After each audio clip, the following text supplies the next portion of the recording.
Hello, everyone. Welcome to Writing Tutorials.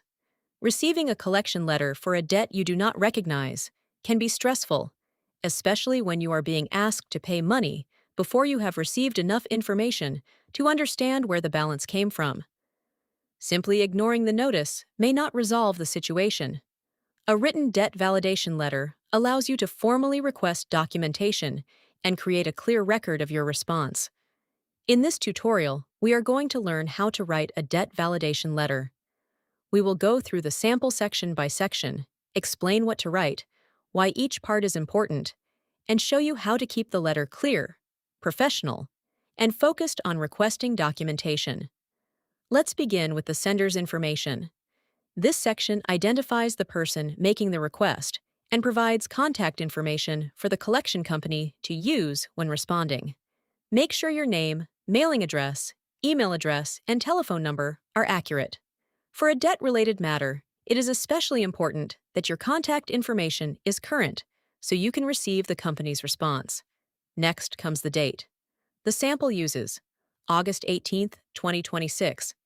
The date establishes when the validation request was prepared and sent. This is important because debt collection communications can involve specific response periods and legal requirements. Use the actual date you send your letter rather than an old sample date. Now we have the recipient information. This identifies the company receiving the request. If you have received a collection notice, use the collection company's name and the appropriate department or mailing address shown in that communication. Make sure you send the request to the correct address. Next is the subject line. Subject: Request for debt validation. The subject immediately tells the recipient why you are contacting them. A simple and direct subject line is preferable here because the purpose of the letter is documentation and validation, not a lengthy explanation of your personal circumstances. Now let's look at the salutation. Dear Collections Representative, this is a professional greeting when you do not have the name of a specific employee handling the account. Now we move to the opening paragraph. The sample says, I am writing in response to your recent communication regarding an alleged debt associated with an account referenced as account number 78422156. I am requesting written validation of this debt before I take any further action regarding the alleged balance. This paragraph establishes the reason for the letter. Notice the careful wording, alleged debt. The writer is not admitting that the debt is valid or that the amount claimed is correct. The paragraph also identifies the account number. Including the reference number helps the collection company determine which account the request concerns. Most importantly, the writer clearly states the purpose: requesting written validation. Next, request information about the original creditor.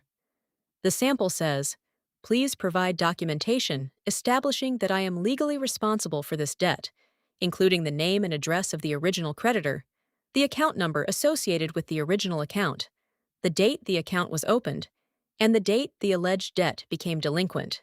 This is one of the most important sections of the letter. The purpose is to request information that helps establish where the alleged debt came from and why the collection company claims the consumer is responsible for it. Notice how specific the request is. It asks for the original creditor, the original account number, the account opening date, and the date the account allegedly became delinquent. When writing your own letter, focus on requesting relevant documentation rather than making unsupported accusations. Next, request a detailed accounting of the balance. The sample says, I also request a detailed accounting of the amount you claim is currently owed.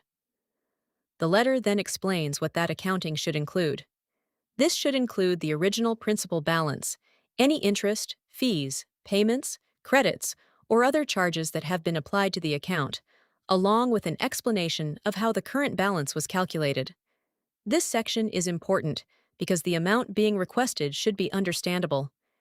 If a collection company claims that you owe a particular balance, requesting an accounting can help you understand how that amount was calculated. The letter does not simply ask, how much do I owe? It asks for the components that make up the claimed balance. That makes the request much more precise. Now let's discuss the collection company's authority to collect.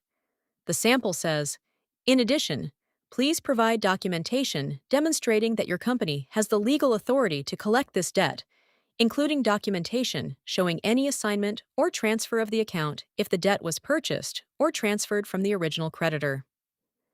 This section addresses another important question. Why does this particular company have the right to collect the alleged debt?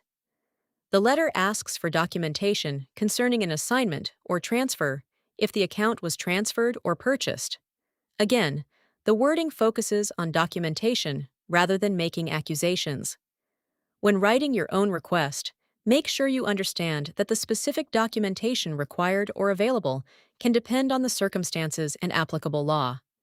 Next, we have the paragraph concerning the collection process. The sample says, "Until the requested validation is provided, I ask that you treat this matter in accordance with all applicable federal and state laws governing debt collection and consumer rights." This sentence is deliberately careful. Rather than making a broad legal claim, it asks the collection company to comply with applicable laws.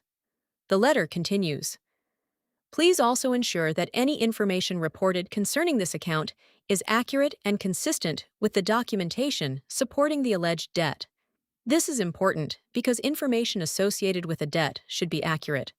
However, remember that a debt validation letter is not a guarantee that collection activity or credit reporting will automatically stop in every situation. The exact rights and procedures can depend on the debt, the type of communication received, the jurisdiction, and applicable federal and state law. Now, we have an important non-acknowledgement statement. The sample says, "This letter is a request for validation of the alleged debt and should not be interpreted as an acknowledgement that I owe the amount claimed." This sentence is important because the writer wants to make clear that requesting information is not the same thing as admitting responsibility for the debt. The letter then says, "I reserve all rights and defenses available to me under applicable law." This reinforces that the writer is not voluntarily giving up any rights or defenses. Avoid adding complicated legal language that you do not understand. The goal is to communicate your position clearly and accurately. Next, tell the collection company where to send the response. The sample says, "Please send the requested documentation to the mailing address listed above. I would appreciate a written response providing the requested information and documentation." This is simple but useful. You have already provided your mailing address at the beginning, so the recipient knows where to send the response. A clear request for a written response also creates a better paper trail than relying only on telephone conversations. Now we have the closing paragraph. The sample says, "Thank you for your attention to this matter. I look forward to receiving your response." This keeps the ending professional and concise. Even when you are disputing or questioning a debt, there is no need for insults, threats, or emotional language. Finally, the letter ends with, "Sincerely, Grant Mitchell." This is the professional closing and signature. If you are sending the letter physically, you can sign your name above the typed name. Before sending a debt validation letter, carefully review the collection notice and make sure you are using the correct company name, account reference, and mailing address. Keep a copy of the letter and copies of the documents you send. It is also important to understand the applicable deadlines. Under U.S. federal law, certain debt collection validation rights can depend on when and how the collector's initial communication was received, so do not assume that every debt situation follows exactly the same procedure. Most importantly, do not use a validation letter to make false claims. If you recognize the debt, you can still request information and clarification, but you should be accurate about what you dispute and what you are asking the collector to provide. Thank you for watching Writing Tutorials.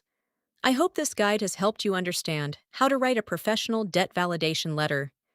If you found this tutorial helpful, please like the video, subscribe to Writing Tutorials, and stay tuned for more step-by-step writing guides. Thanks for watching, and I will see you in